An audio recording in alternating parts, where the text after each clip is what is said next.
Começamos agora a nossa sexta aula de escatologia e hoje nós vamos falar sobre as bodas do Cordeiro. Como das outras semanas também, hoje não vai ser uma aula tão extensa, o assunto ele é bem objetivo, mas vamos decorrer aqui nessa noite. E provavelmente semana que vem, vocês se preparem aí, porque semana que vem a aula vai ser um pouco mais compridinha, tá bom? Então vamos lá, as bodas do Cordeiro, essa vai ser a maior festa de todos os tempos, né? Vamos falar um pouquinho sobre esse conceito das bodas. Jesus, quando ele ia falar sobre as bodas do Cordeiro, ele mencionava isso aí através de parábolas. Em Mateus 22:2, a palavra do Senhor diz assim, Jesus dizendo: "E o reino dos céus é semelhante a um rei, que preparou uma festa de casamento para o seu filho." Então, assim, olha o que Jesus está dizendo através de uma parábola, que o reino dos céus, então ele fala de um reino e ele fala de um rei. Nós sabemos aqui quem é o rei, né? Jesus Cristo, Deus, na verdade. Ele prepara uma festa, nessa tradução aqui da NAA, ele fala sobre uma festa. Quer ver uma que estava fazendo barulho? Quando a gente pega a tradução da NVI, ele fala de um banquete. E quando a gente pega ao meio da revista corrigida, ele fala sobre bodas. Então, essa palavra festa, ou banquete, ou bodas, é uma palavra grega, gamos, essa palavra, tá? Que quer dizer o quê? Grande festa de casamento. Não está falando, esse gamos, ele não trata a realização do casamento, a cerimônia do casamento, mas ele fala da festa que se passa a partir do casamento, tá? Então você vai ver que alguns textos vai estar como festa, em outros vai estar como banquete, em outros até mesmo vai estar como o próprio nome, que é a bodas, tá bom? Mas todos eles, na palavra do original, é gamos, ok? Então, como eu disse, não é o casamento em si, não é a realização do casamento, mas a festa que segue a cerimônia de casamento. A nossa relação com Cristo, e quando nós falamos sobre um casamento, quando nós falamos que a boda será uma festa pós-casamento, e quando nós olhamos a nossa relação com Cristo, ela é comparada com a relação do noivo e da noiva, né? Aguardamos a vinda do noivo, e enquanto isso não acontece, nós continuamos a aguardar, mas quando isso acontecer, haverá o casamento e passaremos a ser a esposa do marido. Ou, assim, então, assim, é um paralelo, essa volta de Jesus, ela tem um certo paralelo com o casamento, tá? Então, quando nós olhamos a parábola das 10 virgens, as virgens estão aguardando quem? O noivo chegar. Então, nós vemos que em várias situações a Bíblia trata a volta de Cristo como um casamento. A Bíblia trata Cristo como noivo, a Bíblia trata a igreja como a noiva, tá? Paulo, escrevendo aos Efésios 5:22 ao 32, ele faz um paralelo aconselhando o casal, mas também fazendo o paralelo de Jesus e a igreja. O texto diz assim, ó: "Esposas, que cada uma de vocês se sujeite ao seu próprio marido, como o Senhor, porque o marido é o cabeça da esposa, como também Cristo é o cabeça da igreja, sendo ele o próprio Salvador do corpo. Como, porém, a igreja está sujeita a Cristo, assim também a esposa se sujeite em tudo ao seu próprio marido. Maridos, que cada um de vocês ame a sua esposa, como também Cristo amou a igreja e se entregou por ela, para que se santificasse, tendo purificado por meio da lavagem da água pela palavra, para apacentar a si mesmo como igreja gloriosa, sem mancha, sem ruga, nem coisa semelhante, porém santa e sem defeito. Assim também, marido, deve amar a sua esposa como ama o próprio corpo. Quem ama a esposa ama a si mesmo, porque ninguém jamais odiou o seu próprio corpo. Ao contrário, o alimenta e o cuida dele, como também Cristo faz com a igreja, porque somos membros do seu corpo. Eis porque o homem deixará o seu pai e sua mãe e unirá-se à sua mulher, tornando-se os dois uma só carne. Grande é esse mistério, mas eu me refiro a Cristo e à igreja. Então veja que quando a gente vai lendo esse texto, vai ficando confuso. É Paulo usando o casamento para ilustrar Jesus e a igreja, ou é Paulo usando a igreja e Jesus para ilustrar o casamento?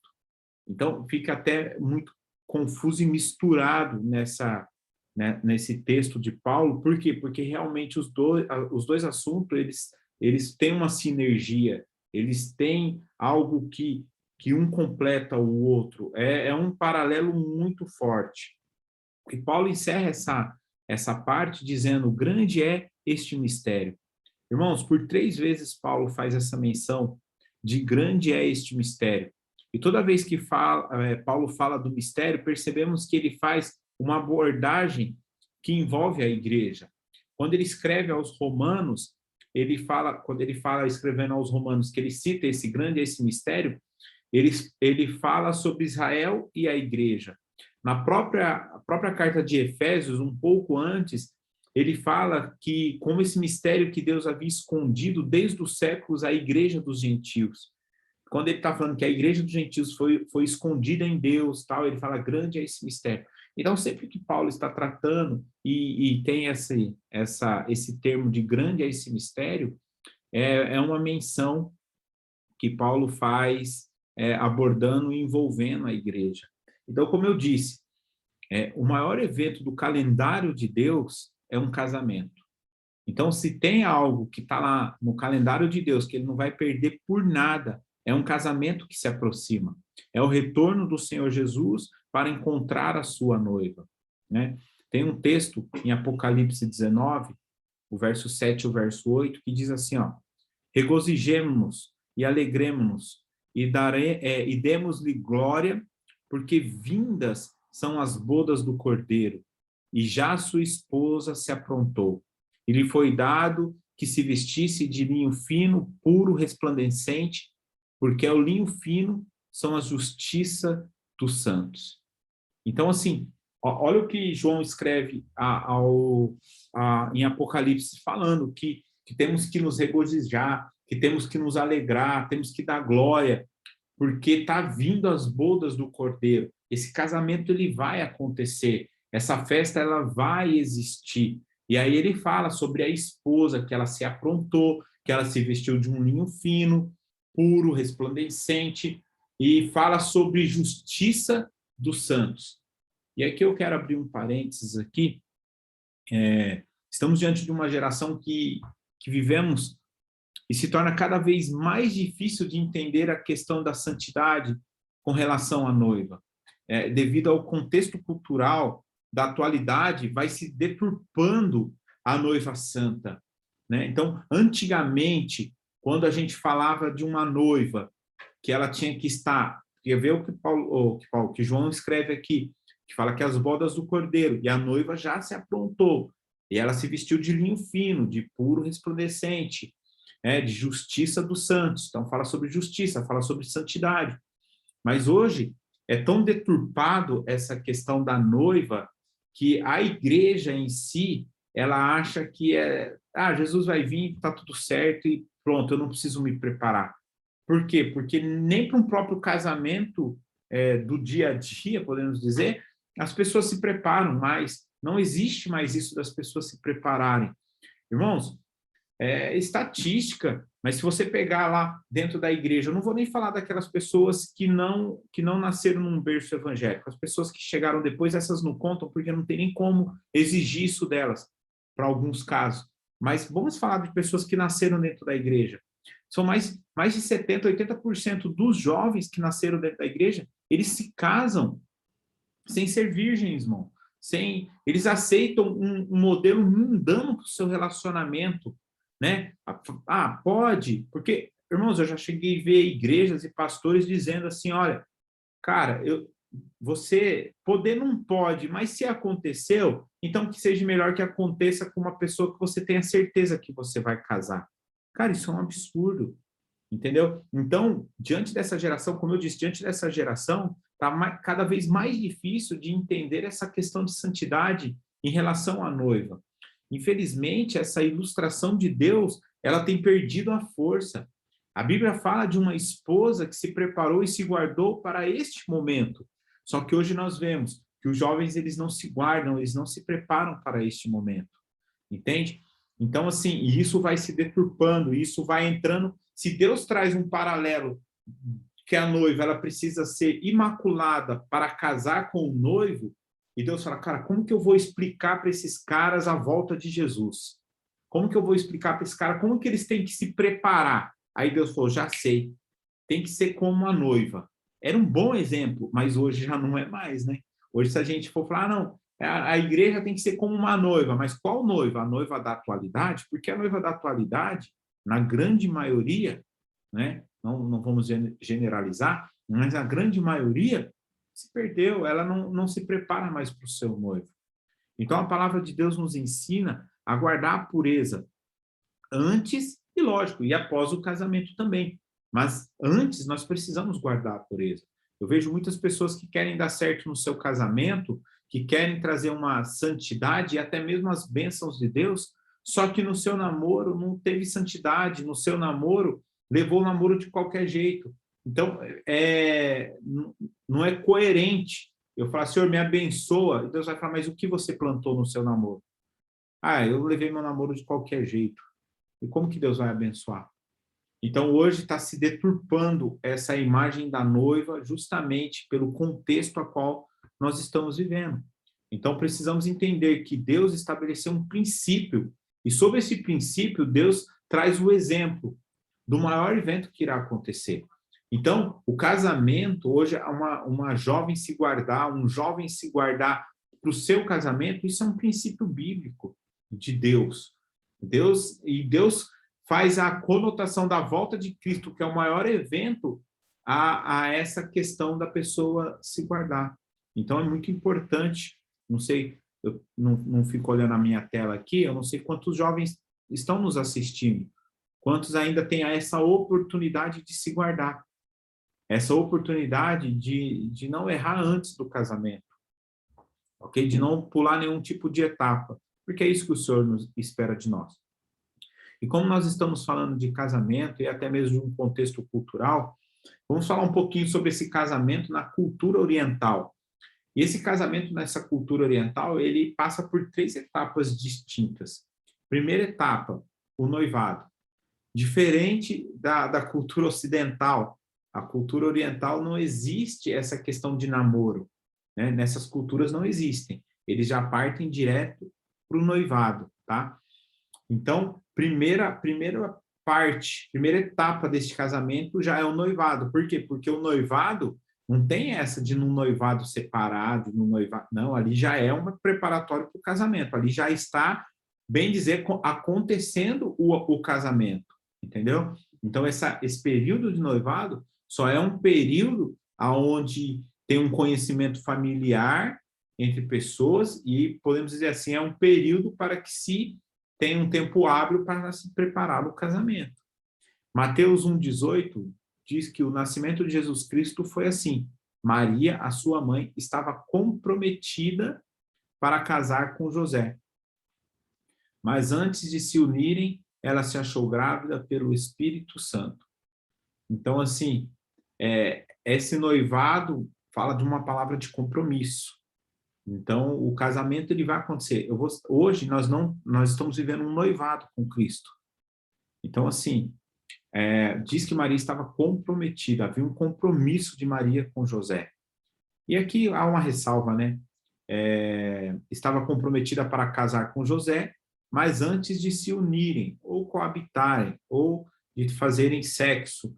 Então, aqui está dizendo que mais antes de se unirem. Então, está deixando claro que depois ocorreu diferente do que a Igreja Católica pensa, que Maria sempre foi virgem e imaculada nesse sentido. Nós sabemos que não é bem assim, e a própria palavra de Deus deixa isso muito claro.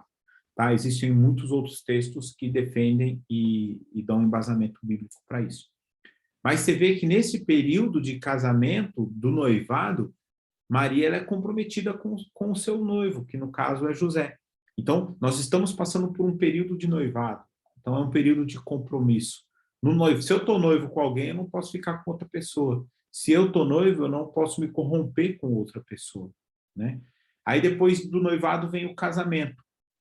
João 2:1 diz: 3 dias depois, houve um casamento em Canaã da Galileia e a mãe de Jesus estava ali. Então, Jesus foi convidado junto com seus discípulos para participar de um casamento, tá? Casamento, como eu disse, eles não dão tanta ênfase na questão do casamento, da religiosidade do casamento, ou da cerimônia, a palavra mais exata é essa, da cerimônia do casamento. Eles não dão tanta ênfase nisso, ok? Essa parte contratual lá, onde assina e casou, é uma coisa muito rápida. Mas depois que passa o casamento, aí vem as bodas, ou a grande festa, como a gente já falou anteriormente. Então, as bodas costumavam durar 7 dias. Então, dentro dessa cultura, se demorava 7 dias de festa, né, irmãos? É festa demais. Tem um exemplo muito bom que está lá em Juízes, Juízes 14, o verso 12, o verso 17 e o verso 18, que fala sobre Sansão. Então Sansão lhes disse: vou propor um enigma para que vocês o decifrem. Se nos 7 dias das bodas, ou da festa, vocês puderem decifrá-lo e me explicar o seu significado, darei a vocês 30 túnicas e 30 mudas de roupa. Verso 12, tá? Aí verso 17. Ela chorou diante dele, ou seja, a noiva de Sansão, porque os homens daquela terra estavam, bem dizer, oprimindo ela para que ela revelasse qual eram os segredos de Sansão, da força dele, dizendo para ela: olha, se você não descobrir, nós vamos prejudicar a sua família, tá? Mas aqui, ó, ela chorou diante dele os 7 dias. Oh, que festa é essa, hein, irmãos? Em que celebravam as bodas.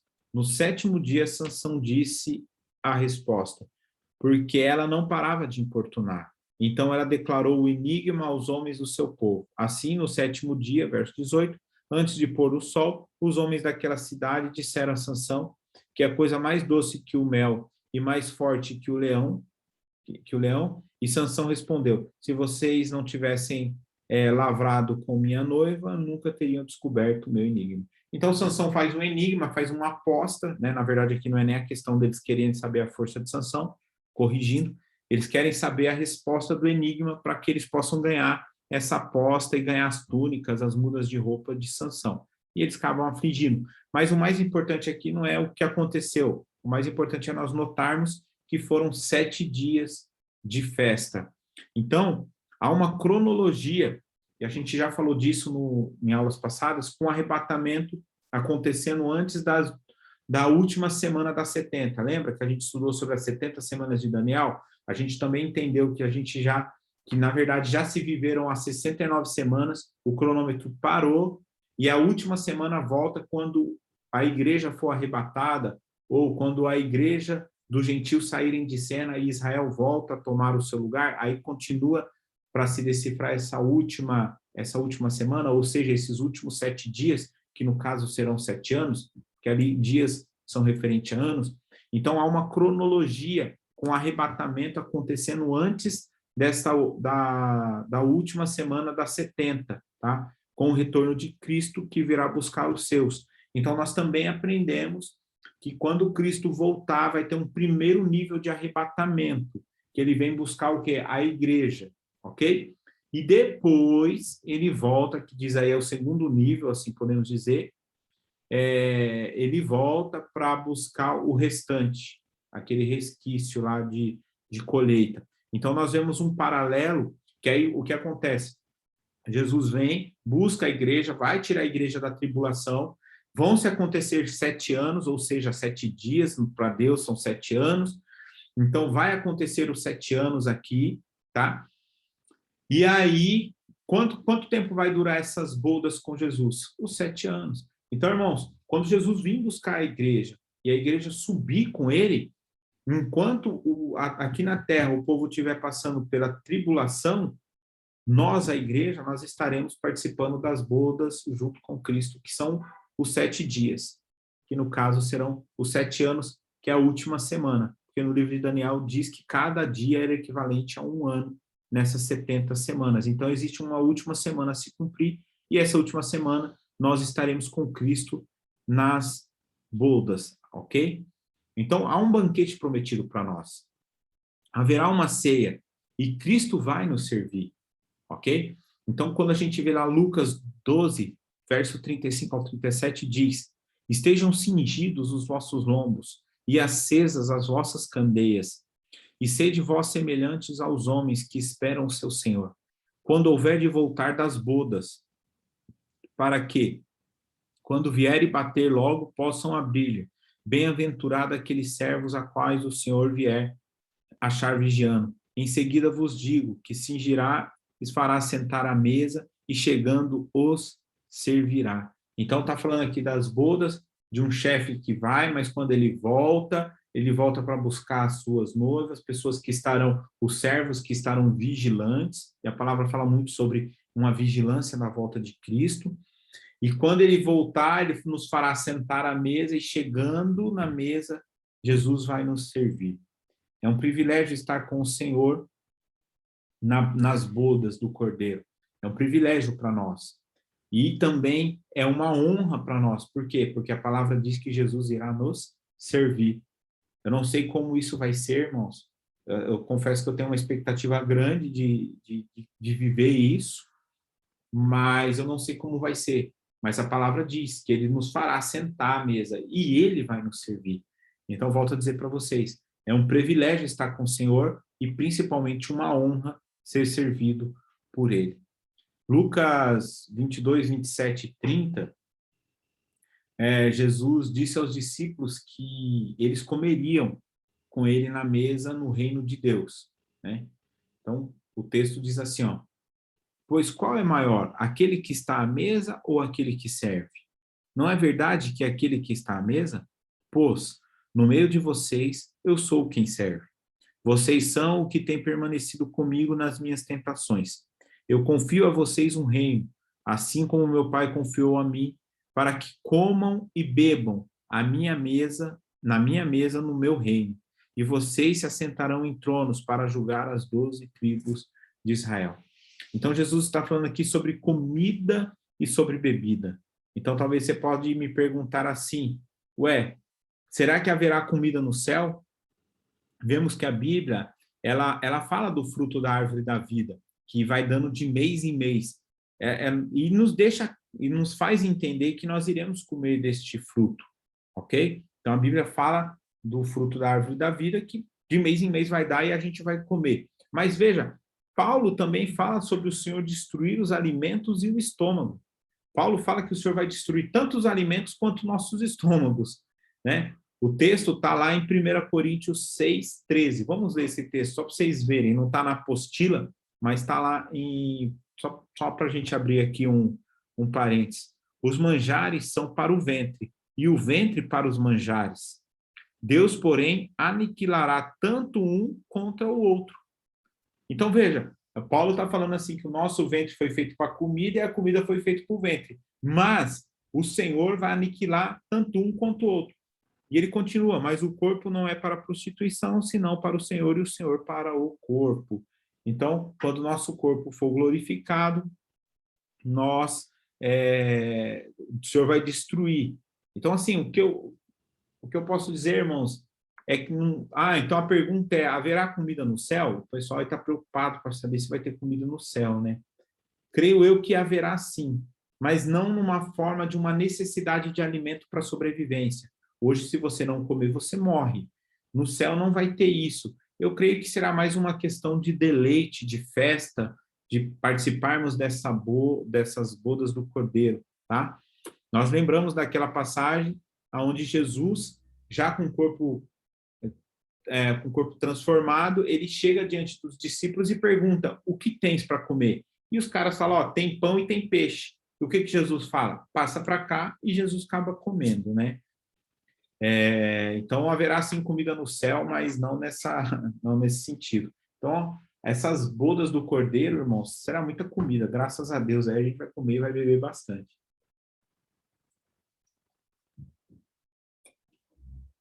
E o Senhor disse que se sentarão também à mesa os patriarcas, a igreja do Velho Testamento. Digo a vocês que muitos virão do Oriente e do Ocidente e tomarão lugar à mesa com Abraão, Isaque e Jacó no reino dos céus. Então, há um banquete prometido para nós nessas bodas do Cordeiro. É isso que eu quero que fique gravado para você, tá bom? Não fica só gravado que vai ter comida no céu, não. Fica gravado também que há um banquete nos esperando, tá? O chamado às bodas. A igreja recebe esse chamado na terra como? Através da pregação do evangelho. Então, há um chamado para essas bodas. Há alguém que nos chama a participar dela.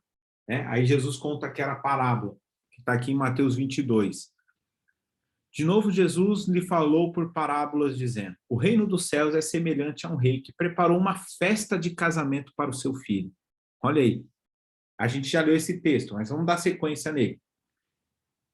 Enviou seus servos a chamar e os convidados para a festa, mas estes não quiseram vir.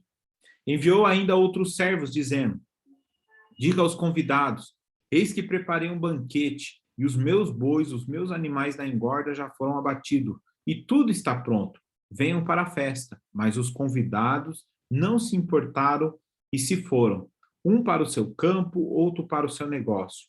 Outros, agarrados aos seus servos, os maltrataram e o mataram. O rei ficou furioso e, enviando as suas tropas, exterminou, ou seja, aqui está falando sobre julgamento, tá, irmãos? Exterminou aqueles assassinos e incendiou a cidade deles. Então disse aos seus servos: a festa está pronta, mas os convidados não eram dignos. Vão, pois, para as encruzilhadas nos caminhos, convidem para o banquete ou para as bodas todos os que vocês encontrarem. E saindo aqueles servos pelas estradas, reuniram todos que encontraram, maus e bons, e a sala do banquete ficou cheia de convidados. Mas quando o rei entrou para ver o que estavam à mesa, notou ali um homem que não trazia veste nupcial, e perguntou-lhe: amigo, como você entrou sem veste nupcial? E ele emudeceu. Então o rei ordenou aos seus serventes: amarrem os pés e as mãos dele e atiram-o para fora. Nas trevas ali haverá choro e ranger de dentes. Então, veja, tem um ponto aqui que ele fala: vão, pois, para as encruzilhadas dos caminhos, convidem para o banquete todos os que vocês encontrarem. Aqui nós vemos que todos foram convidados, independente da sua situação. Esse é o convite da graça de Deus, a proclamação do evangelho. Então, veja que há um chamado para todos nas bodas. Muitas pessoas falam assim: poxa, é injusto. Uma pessoa, ela nasceu num contexto, podemos dizer assim, espírita. Então, ela nasce dentro de uma família espírita, aonde já há um contexto espírita ali instalado. E essa pessoa não teve a oportunidade de conhecer a Jesus. E, poxa, ela vai para o inferno. Irmãos, pode ter certeza. Essa parábola nos mostra que todos receberão um convite para estar nas bodas. A graça do Senhor vai alcançar essa pessoa em algum momento e ela vai receber o convite para estar lá, ok? Então, e aí ele fala ali, ó, amarrem os pés e as mãos dele e o atirem-no para fora. Então, assim, volto a dizer para vocês, muitos serão chamados, mas nem todos vão se portar de forma digna. Veja assim, ó, ele entrou, mas a veste dele não estava coerente. Então, não é porque você só é chamado. Ah, eu fui chamado, beleza. Eu fui na igreja, eles falaram que Jesus vai voltar, falou que a igreja é a noiva, e eu estou esperando, eu sou a noiva. Então, para mim, está tudo beleza. Eu sou da igreja. Se a igreja é a noiva, eu estou tranquilo. Não. Aqui a palavra também diz que muitos foram chamados, muitos não aceitaram. Todos tiveram oportunidade, não quiseram. Mas aqueles que quiseram ou que entraram, mesmo assim, não se portaram de forma digna. Eles foram o quê? Arrancados do meio. Então, nós precisamos tomar cuidado para não sermos arrancados do meio deste povo. Então, essa parábola está falando da nação de Israel, que através de uma aliança firmada com Abraão, nós já estudamos isso também, né? O papel de Israel e a igreja, seria o povo escolhido. Mas Israel rejeitou a aliança proposta por Deus. Então, Deus decide julgá-los e colocar outros no lugar, que são quem? Nós, a igreja dos gentios.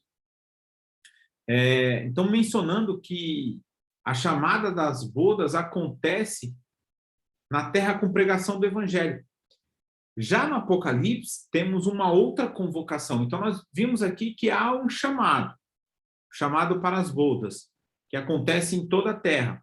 Mas nós vemos também no Apocalipse que há um outro tipo de convocação.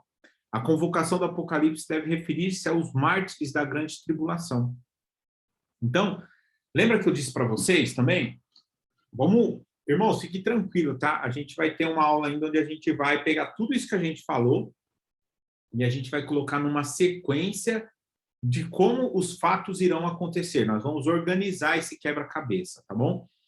Mas lembra que eu falei? Jesus vai vir, vai buscar a igreja não passa pela tribulação. Só que, depois da tribulação, algumas pessoas serão salvas.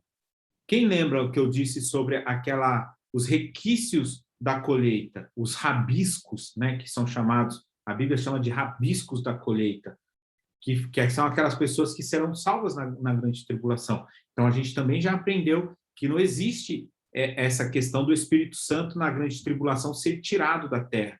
O Espírito Santo é Deus, ele é onipresente, é um atributo dele, ele não tem como sair da terra.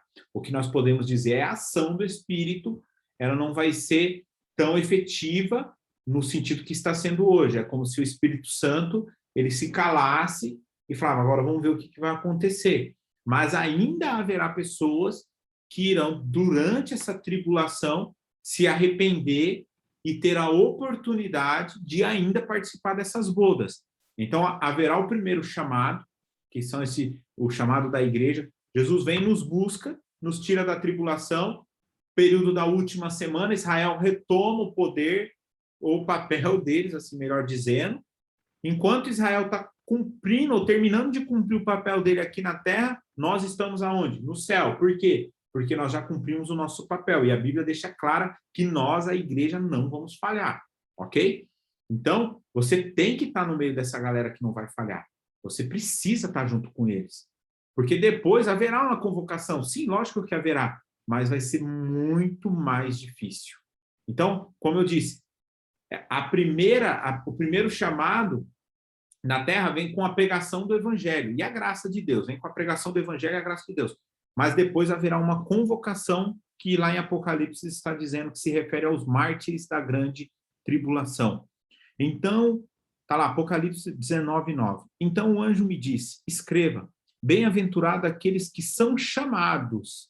Essa expressão são chamados é porque nos versículos anteriores estava dizendo que de se achegarmos, de se alegrarmos, que a hora é chegada. Mas a Bíblia diz que ainda outros serão chamados. Então, nos versículos anteriores, você vê que a festa já está acontecendo, as bodas já estão acontecendo. Mas aí fala aqui, ó, vamos seguir o texto. Bem-aventurados são aqueles que são chamados às ceias das bodas do Cordeiro. E acrescentou, são estas as verdadeiras palavras de Deus. Então, veja que haverá ainda um grupo de pessoas que serão convocadas para participar do término dessas bodas, tá? Que são chamados aí os mártires da grande tribulação, ok? Apocalipse 24 fala assim, ó, eu vi os tronos e assentavam-se sobre eles aqueles a quem foi dado o poder de julgar.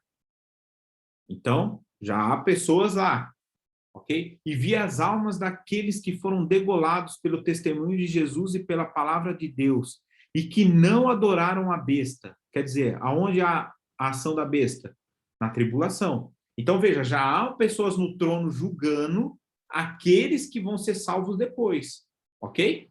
Então vamos pegar o texto aqui. Daqueles que foram degolados no testemunho de Jesus pela palavra de Deus e não adoraram a besta nem a sua imagem, e não receberam o sinal na testa e nem na mão, e viveram e reinaram com Cristo durante 1000 anos.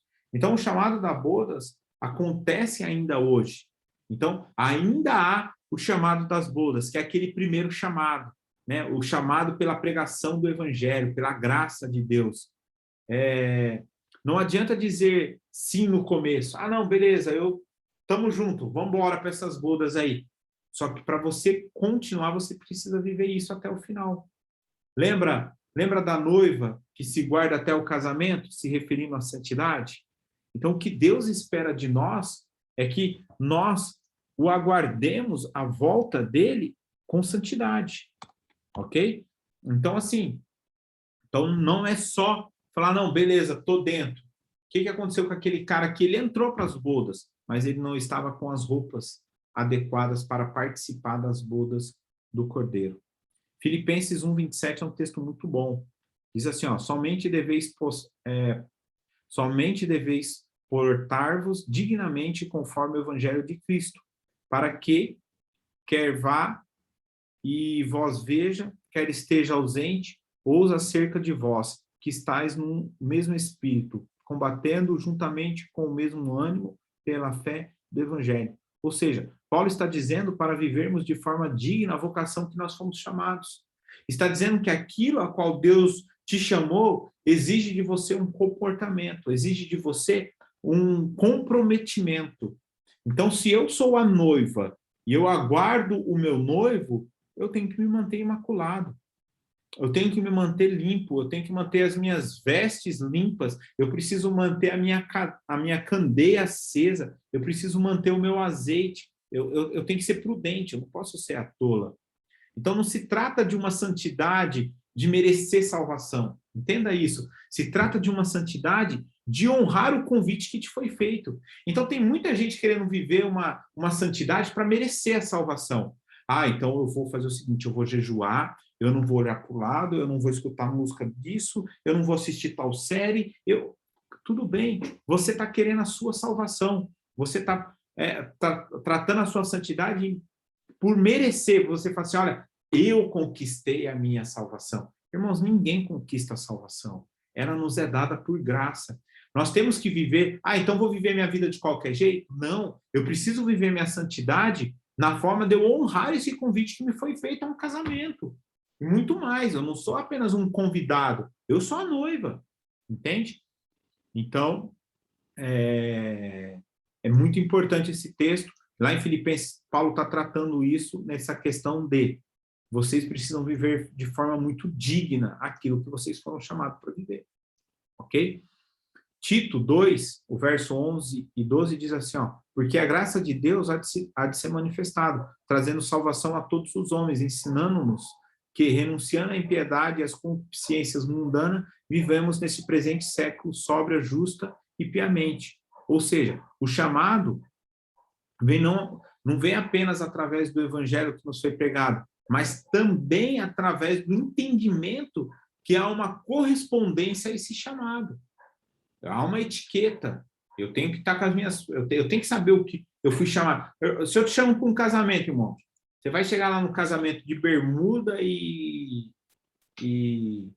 chinela havaianas? Não. Por quê? Porque é uma etiqueta para participar desse casamento. Eu sei que se eu fui convidado para um casamento, eu preciso estar de roupa social. Eu preciso estar de uma forma mais elegante. Então, Deus está nos chamando a um casamento. Tem muita gente querendo chegar lá de bermuda e de chinelo. Entende? Mas não, nós precisamos chegar com as nossas roupas para que possamos, sim, participar das núpcias junto com o noivo, que é Cristo. E aqui, para mim fechar e encerrar esse texto, o Zoom está sendo legal com a gente, porque até agora não caiu a sala, né? E creio eu que não vai cair. O Zoom está sendo bem bonzinho. Então, vamos seguir aqui. Como será ou como se dará a festa?